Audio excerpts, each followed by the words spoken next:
That sounds so good. So loud? It is very loud, but I'm here for it. So I am nervous. I heard like shit rattling behind us. A little rowdy for this morning, but You know, it's Dumble-inspired. It's got to be loud. dude, it's more fun to play loud. Like we use the like IR loading and use headphones and in-ears for almost everything that we do, except for when you come here to do this. Yeah. And it is just as great as that tech is, and it's, you know, critical for so many areas now. Yeah. It is still just way more fun to crank up an amplifier with a cabinet. Yeah, for sure. The sort of speakerless technology is fantastic, and I use it all the time. But for stuff like this, where it's like it kind of has to translate that the stuff we're checking out is cool, the best way to do that is through a real speaker, I think. So, I mean, it doesn't have to be as loud as it is, but it sure is fun. Yeah, it sure does. Welcome back, everybody. Yeah. Another episode of the Golden Age of Gear with Joey and Derek. Derek and Joey. Yeah. How you doing? I'm good. Yeah? Yeah. You got a new cap? Bet you people are going to comment on your new cap. Yeah, no snow hat for what's his noodle.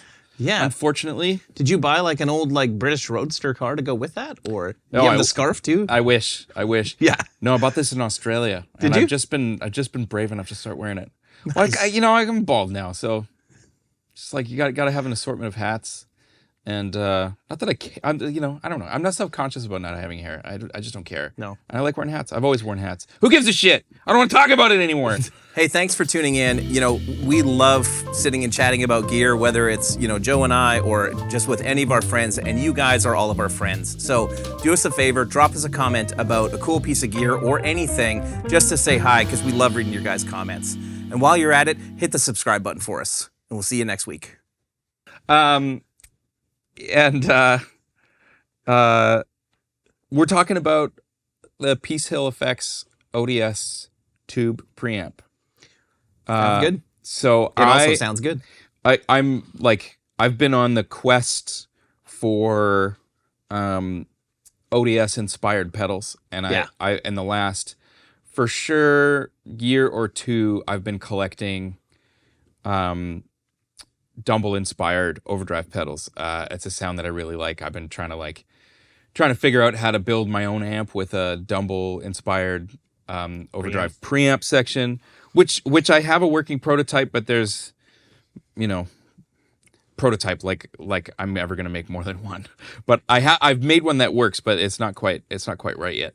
But I've gone down the rabbit hole, and I was watching Dan Steinhardt did a rebuild on Robin Ford's pedal board, and Robin has one of these, and so I was kind of like, if Robin Ford is using this ODS pedal, it's probably the bee's knees. Yeah. As the kids are saying now, the kids are saying that quite a bit. The bee's knees. Are they? No. Okay. No, not at all. So I reached out and ordered one. And the fella Koji, who lives in Japan, got started on one and sent it over really, really quickly. It has two 12AX7s in it. The build is stunning in there.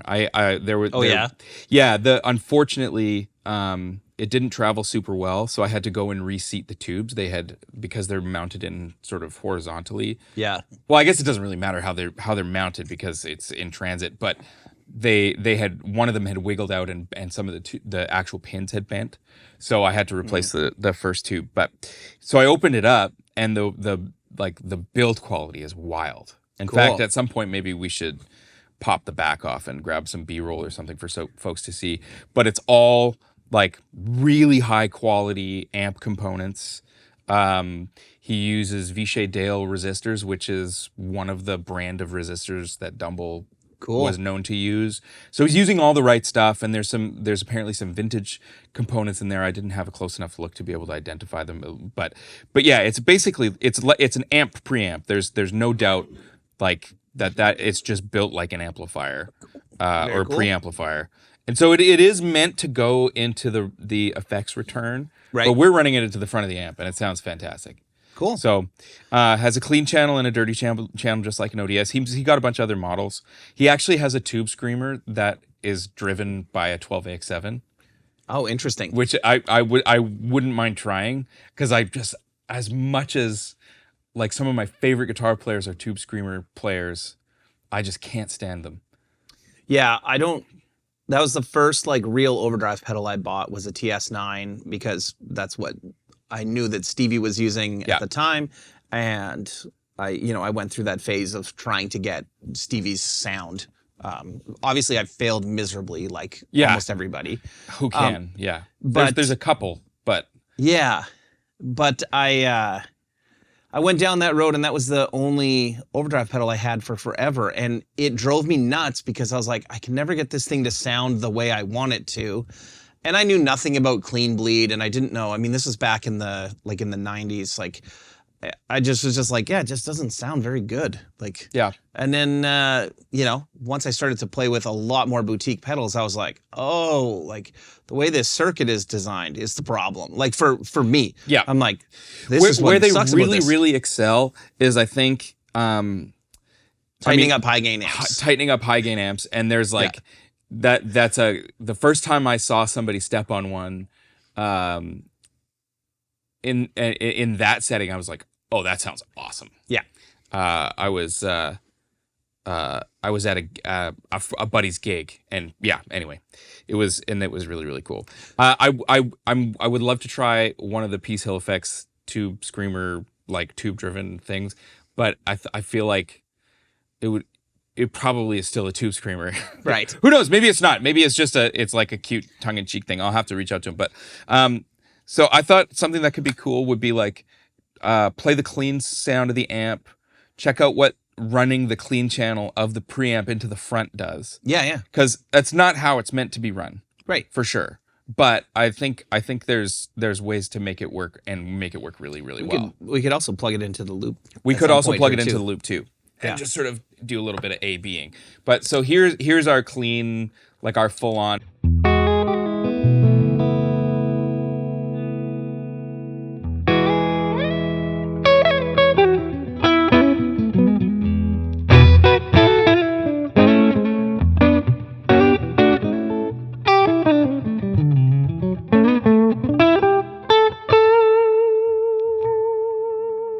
I just realized right now that you're still using that thumb pick. Yeah. And I 100%, when you bought that, when we were in Europe, I was like, yeah, this isn't going to last. I'm like, he's going to get tired of this. He wants to try it. He's going to ditch it. I'm impressed that like... I've really grown to like it. I don't know if it's going to stick around, but I'm messing with it. You know? Things about it that are weird. Yeah. Obviously it looks dumb. Makes you look like an old man. But I think the hat's doing that. You shut your mouth. You shut your whore mouth. Okay, yeah, we promised Manny that we would try not to talk over our playing. Oh, yeah. Shit. Okay, so here's the clean, just again. Sounds pretty nice. Yeah.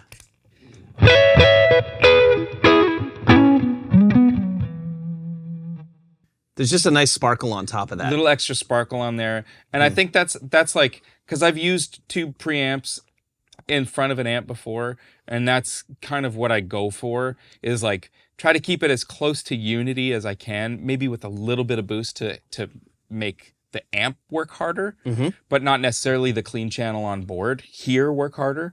Yeah, I think it works really, really well.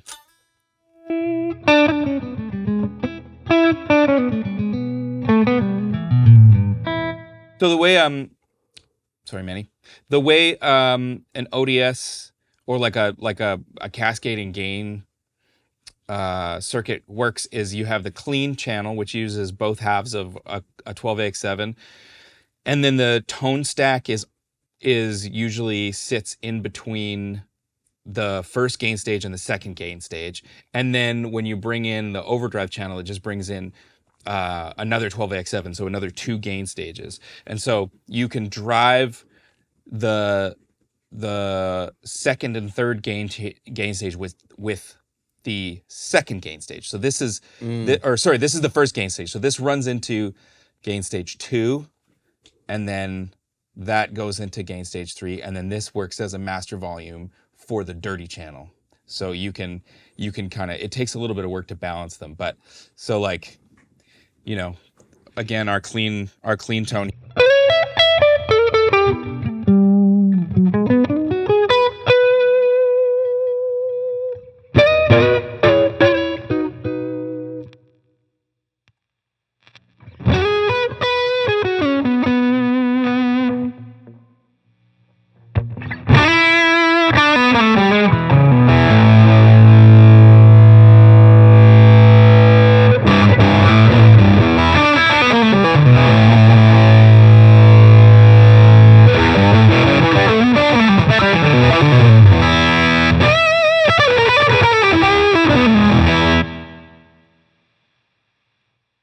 So you can get a fair amount of poop out of it.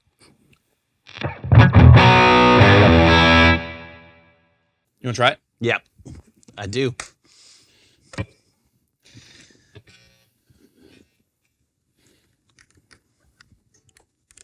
If I can figure out how to plug in my guitar. Whoa, really? I'm not going to make any jokes about that. Yeah, fair enough. Because I'm a grown-up.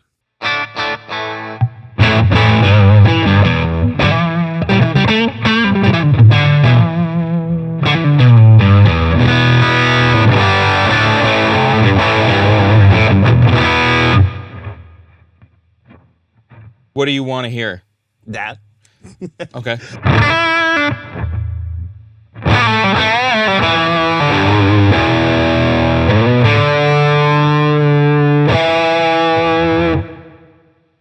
So I've said this before with Dumbles, what is special about them is that bloom, the bloom, especially on like overdriven notes, right? Yeah. So that's what I'm looking for from this is like, does it feel like it's trying to take off on me? Yeah. After I've hit a note.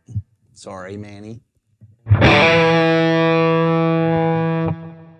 It feels like it's starting to, but it doesn't actually do the thing that the Dumble does that way. The voice is pretty great though. Like it's... Yeah, and I mean, there's so much in the amp that's also happening after the preamp.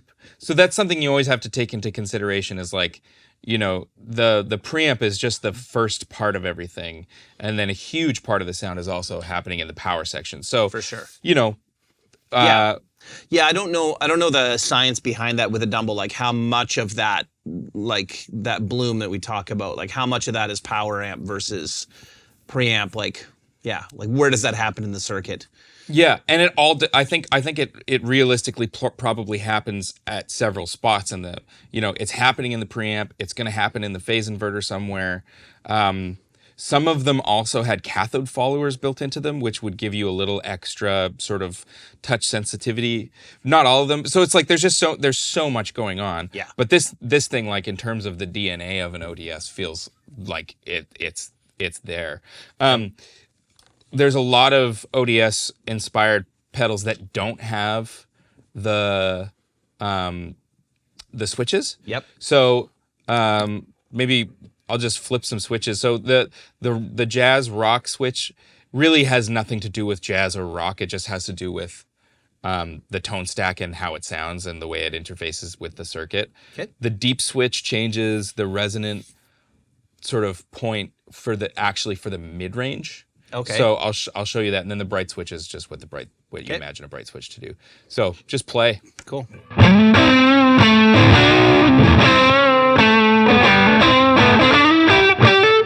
Yeah, okay. The bottom end changed like massively. Yeah, like I don't know anybody who uses the jazz switch ever. Yeah, it gets thinner. Like, yeah, it's like it's kind of got to be there because it's a bit of an archetype for those Dumble-inspired amps, but I don't know a single person who uses their ODS in the jazz mode. I'm sure somebody does, but I don't know them.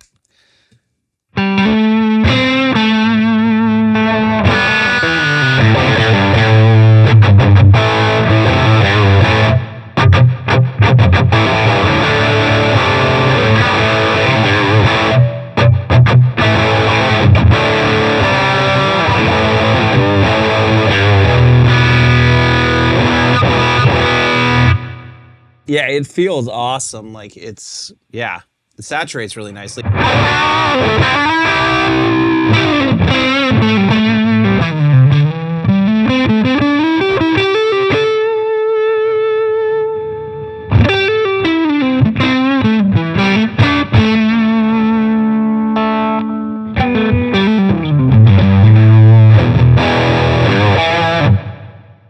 So the deep switch really changes how the mid-range comes across. Like when it's disengaged, it's definitely more your classic characteristic mids, and when it's engaged, I would say it just sort of like shifts from I wouldn't even be able to tell you which frequency without an analyzer, because my ears aren't good like that, but it takes it from being like general in the middle and shifts it down to the low mids. So and if I were to name a frequency, I would completely be guessing. But yeah, and then the bright switch, I don't know, it's probably going to be too bright. But right now we're running the EQ basically all at noon with the bass just pushed a little more.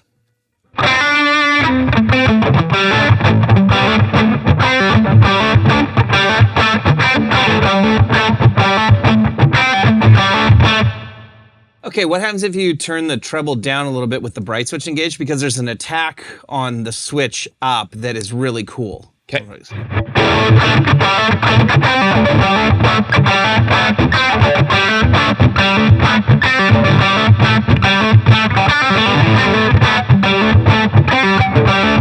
Like you hear that like kind of clacky thing, right? Yeah. Like I like that bright switch up and roll the treble back. down. Yeah. I do the same thing on our like generator series amplifiers. Yeah.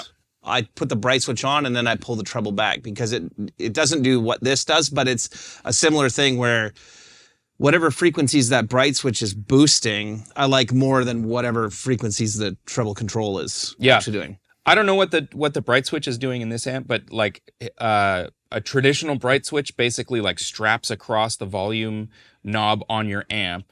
And so what happens is when you turn the volume down on your amp, you lose a little bit of top end. Mm-hmm. When you strap that bright cap across the volume pot, it allows the natural top end that's coming from your guitar to bypass the pot. So as the pot turns up, you'll hear the effect of the bright switch less. I don't know what's going on in this bright switch, if it's doing that or if it's doing something else. But I find a lot of times I like the bright switch in, because it does sound a little more like my guitar, and turning the treble down seems to kind of like it gets it sounding a little more natural. Again, totally depends on the amp and the circuit, yada yada yada. But yeah, how is it like?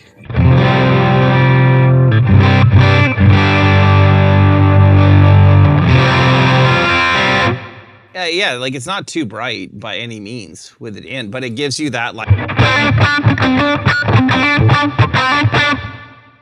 that attack. The treble is at like 10 o'clock right now, so we've got lots of room to. There it is all the way off.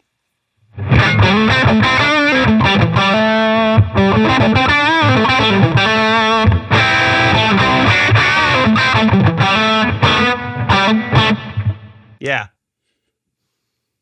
Yeah, it's great. Can I try the clean channel thing on it again? So do the switches, they also impact the clean channel or just the drive? They'll affect the clean channel as well. Yep. I'm out of tune.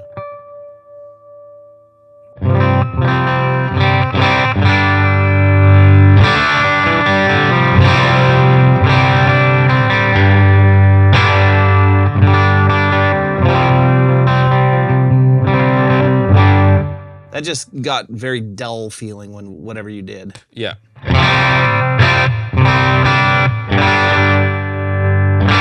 Yeah, I think I'd go the bright switch on all the time. Yeah. Yeah. Yeah. It does a thing. Yeah, very cool. So where do you buy these? Like, so you got it directly from the guy in Japan? Yeah.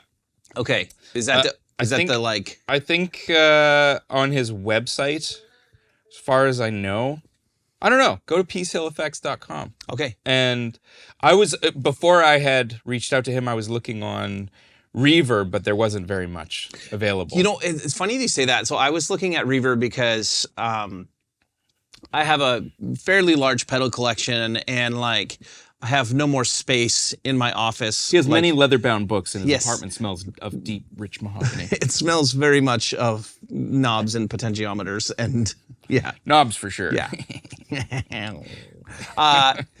Anyway, I don't have any space left, so I'm like, okay, I'm gonna start getting rid of some stuff. I have some things I have duplicates of. So I was on Reverb, and I was like, okay, I'm gonna just go through my entire pedal collection, and I'm not selling my pedal collection off, but I'm like, I'm gonna go through, and I'm like, let me just see what the values are on everything. Yeah. And I was shocked at how few listings I found of a lot of items that I would have thought for sure would be flooded on Reverb. Right. Like, and what I mean by that is, are people just not selling their stuff on Reverb anymore, or what's happening? Well, I know from when Let us know in the comments. Yeah, when I was thoughts. selling a bunch of stuff on Reverb, they wound up shutting down my account because they wanted a bunch of tax information from me, which I didn't have. Yeah. So like you've sold above a certain threshold. Yes. Which was not very high. No, it's like $600 or something like that in the US now. Yeah. Oh, it was a bit higher than that at the time, but it was like, yeah, and they wanted all this like tax ID information. It was like I'm just selling it as an individual. I'm not selling it for my business. Yeah. And even, it was like I don't have A US tax ID? Well, no, it was like Canadian information. They were like, the CRA wants you to submit this. I was like, I don't have that. So I petitioned them a bunch of times. It was like, I just don't have this. I don't have this information. Yeah. I actually do have a US tax ID, but I don't have what they were looking for in Canada. So I just shut it down. So I wonder how many people have just started doing that, because it's a pain in the ass. I thought for sure, because I just decided to look up the G3 as our top selling pedal at Revv, and I'm like, I wonder how many G3s are on Reverb, and there was only like 30 some used ones, and we've sold like 25,000 G3 pedals, and I'm like, how is there only 30 of these? Which is awesome if people aren't reselling them, but like if people are just happy and using their gear, that's great. Yeah. But I'm like, wow. And it was like that with a lot of stuff that I thought like, oh, there's going to be like 200 of these on Reverb. And the highest numbers I saw were like 80, 90 units. And I'm like, oh, this is weird.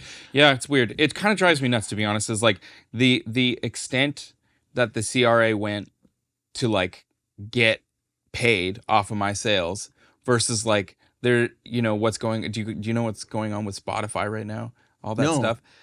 Anyway, it's just like there's no government representation for artists who are absolutely getting hooped, bent over a barrel by Spotify right now. But they're like, oh, make sure you send us tax money from these pedals that you're selling. Yeah, that's super annoying. Like the government shouldn't be able to do this. I'm going to get flagged on this. Like all that stuff, we've already paid tax on it as consumers. Like unless you're a business selling, like even Revv. Like if I'm selling through Revv's account, but I'm selling off the like used pedals I have through Revv's account, which I don't do. I sell them on my personal account. But if I did sell them on Revv's, like I already paid tax on them when I bought them. I didn't, unless I'm reselling something, I don't get to claim any tax credits against it. So you double dip in sunset. Yes.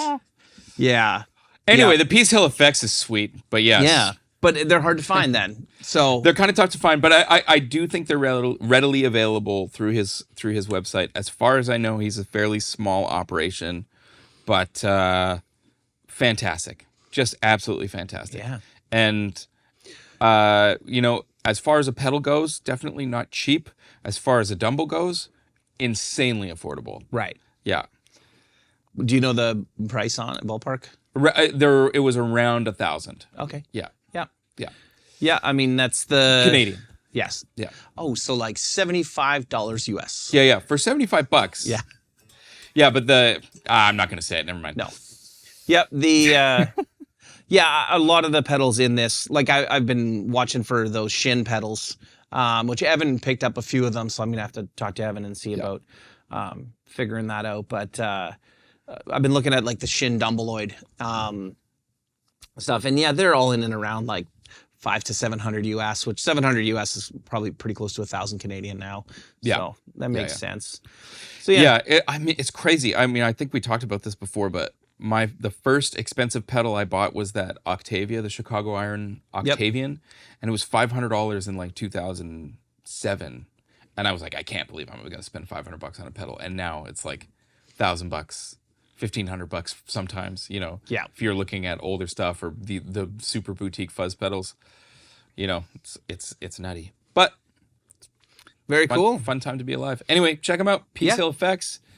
This is Jarek and Dowie signing off. We'll see you guys on the next one. You gonna play us out? Oh, yeah. Yeah, I got riffs for days. Bye.